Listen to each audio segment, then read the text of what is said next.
couple days ago, I was able to see Chris Stuckmann's Shelby Oaks at its world premiere at Fantastic Fest. So let's talk about it.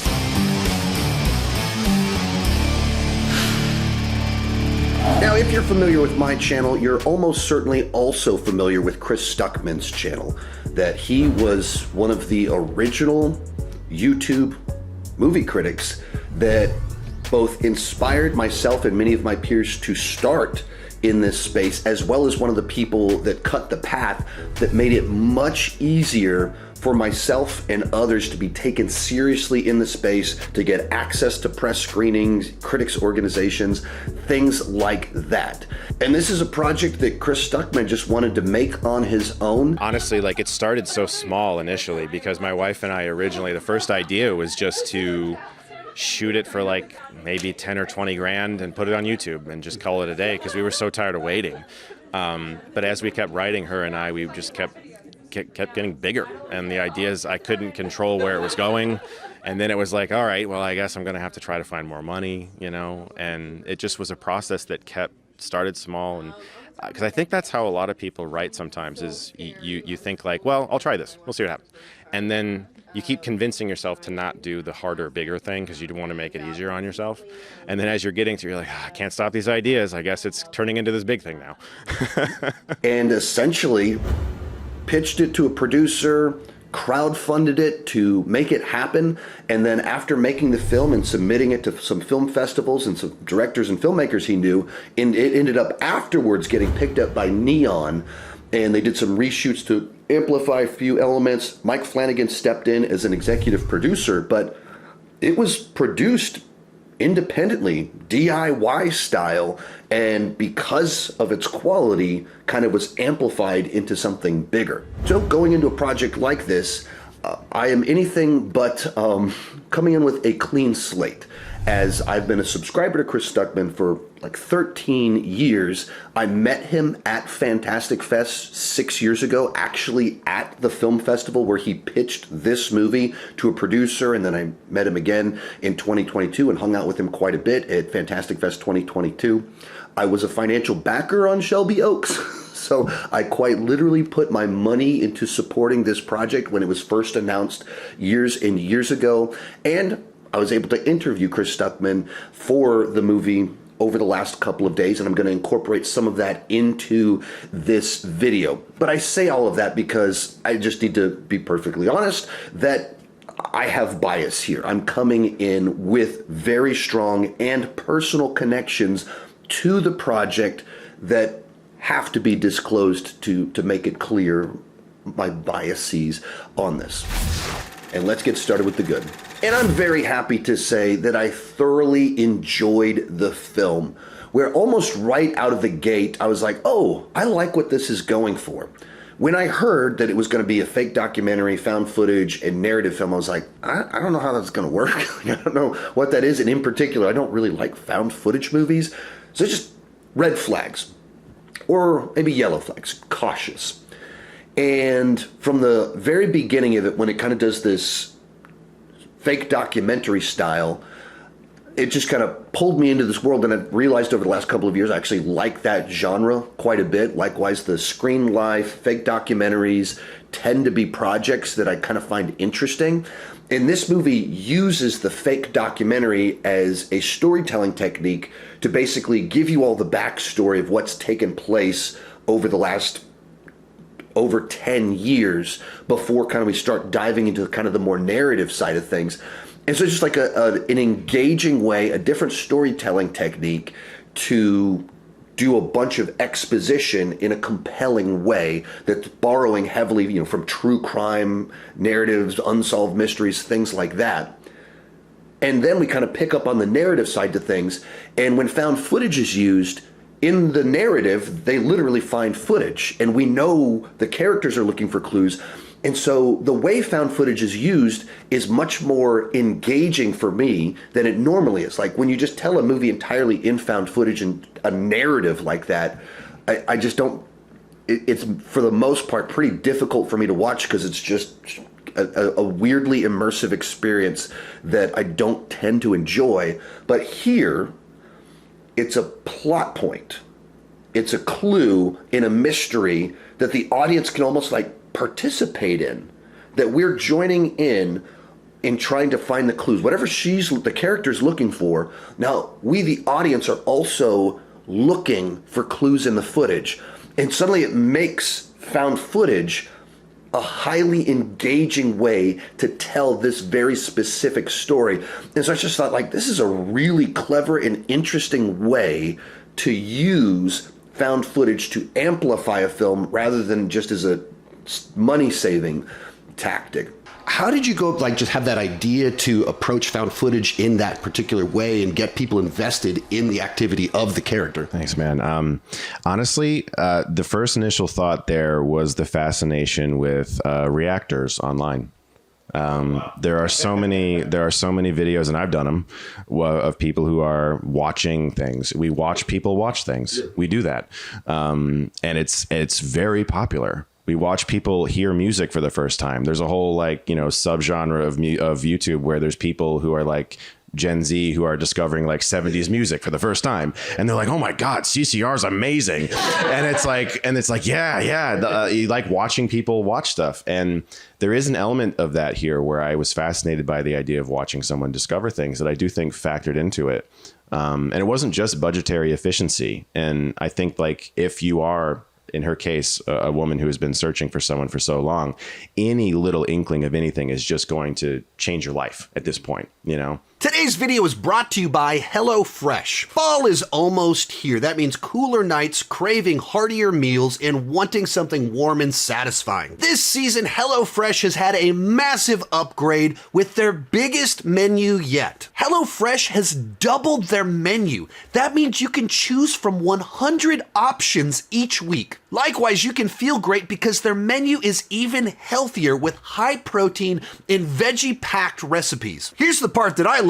You can get steak and seafood delivered to your door every week, no extra cost. There's 3 times more seafood on the menu now at no extra cost. I'm not a cook, not a chef. They deliver the exact ingredients in the right proportions with clear directions on how to make these delicious meals. Therefore, even someone like me that does not know what they're doing is able to cook an amazing meal. The best way to cook just got better. Go to HelloFresh.com/Sean Chandler 10FM now to get 10 free meals plus a free item for life. 1 per box with active subscription. Free meals applied as discount on first box. New subscribers only. Varies by plan. That's HelloFresh.com/Sean Chandler 10FM to get 10 free meals plus free item for life. Beyond that, it is able to have like a good bit of kind of heart to it.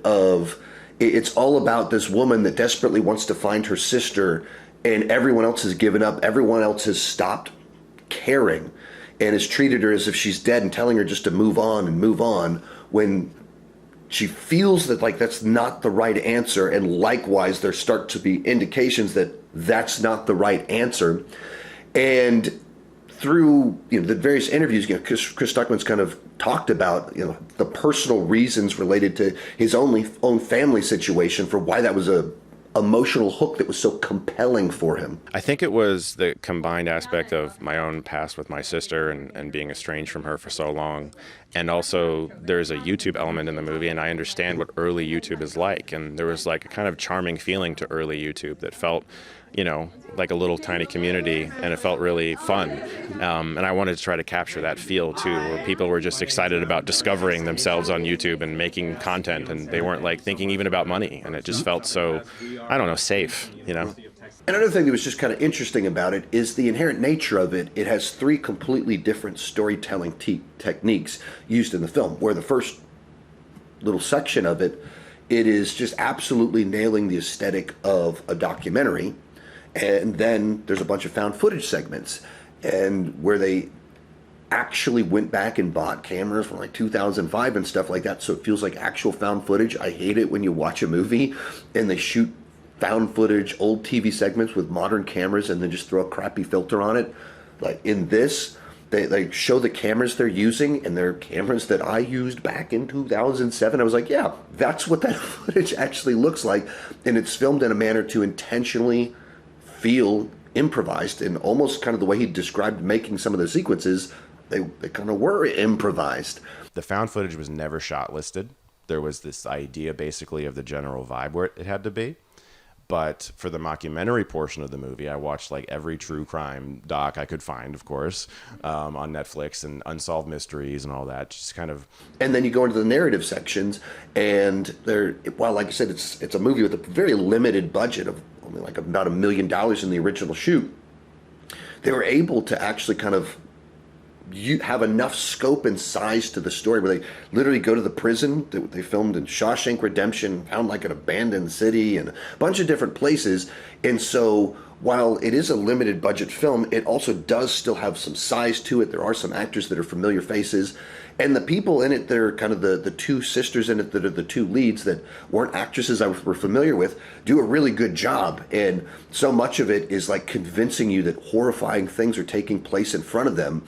And just like they're reacting and stuff like that is so much of what they're doing in this movie, and buying into this, like how much the one sister cares about the other one.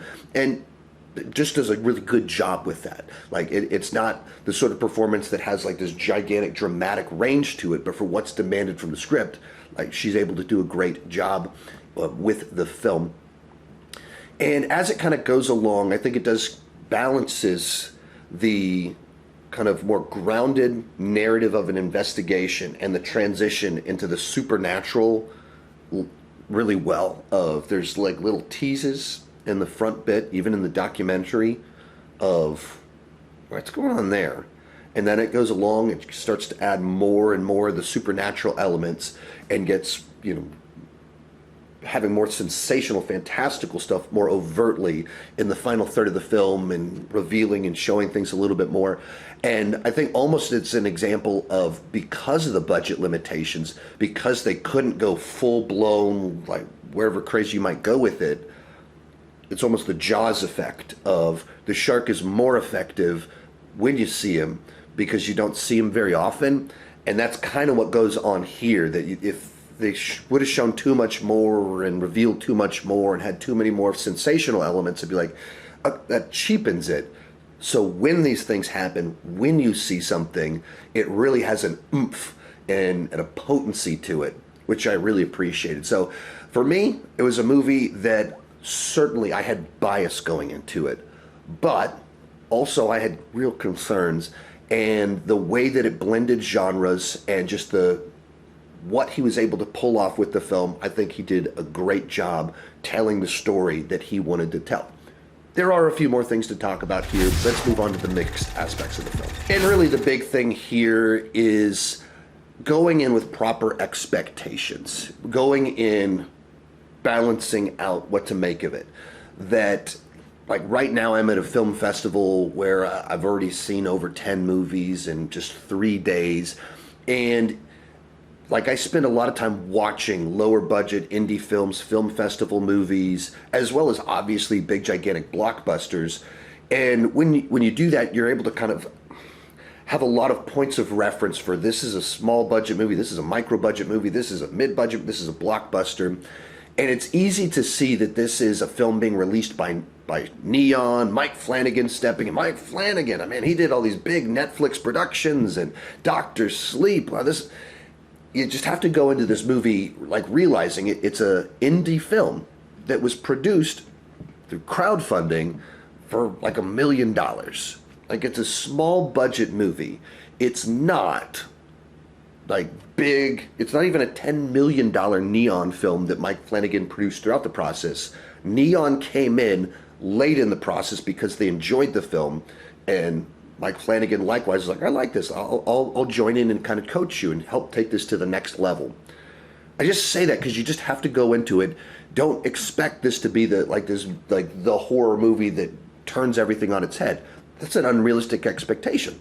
Just go in like it's a really solid first directorial effort from someone that made a movie for $1 million. That's awesome, but it's that. That's the right category to think about and compare the film, not like your favorite Neon movie that's ever been released, and certainly not to big, gigantic, like even $10 million films have 10 times the original budget of this movie.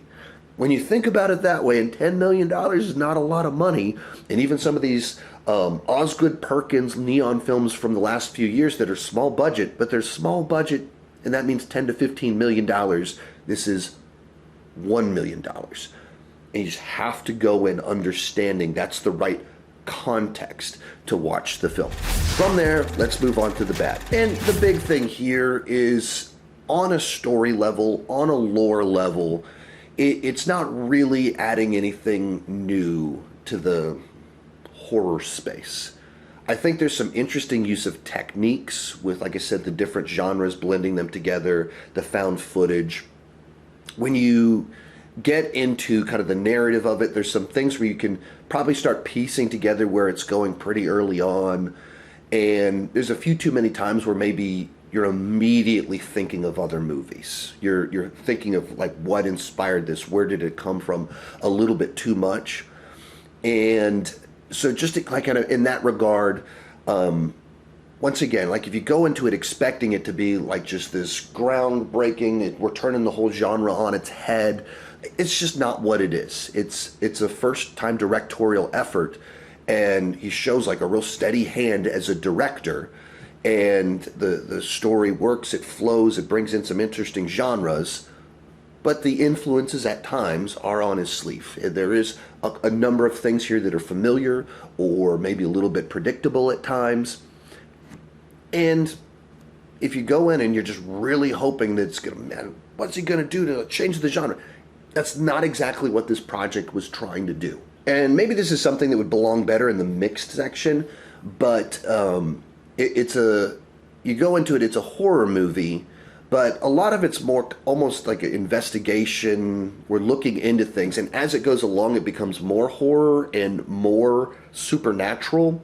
But if you go in just like really craving hardcore gore, hardcore horror, it's not really that. Even the horror that is in the gore that is in the movie, apparently that's a lot of what the reshoots were, is that they were in the script, but he just didn't have the money to do these gore sequences, and that's what they've added with reshoots over the last year and a couple more fantastical things. And so, like, even on kind of that level where the budget perhaps held it back from being as delivering as much on the horror side as perhaps you would have wanted or I would have wanted. And if you're going to do a little bit of that gore, you almost want there to be more of that kind of gore in the film. And there's, like I said, there's that balance between not wanting to overdo the fantastical and the creatures, and you don't want to underdo it. There's like a couple things where you're like, when it happens, you're like, whoa, that was awesome. And you go, or if we could add a little bit more of that. And don't know, like I said, we still want to hold back, and that's what I appreciated, but is there a way to, like, did the limitations kind of stop it from fully satisfying what you want and even what it knew it was supposed to deliver? If you do this amount of gore, if you do this amount of reveal in what you're showing, if you do this amount of like sensational, like fantastical thing happening, you know that the people wanted that.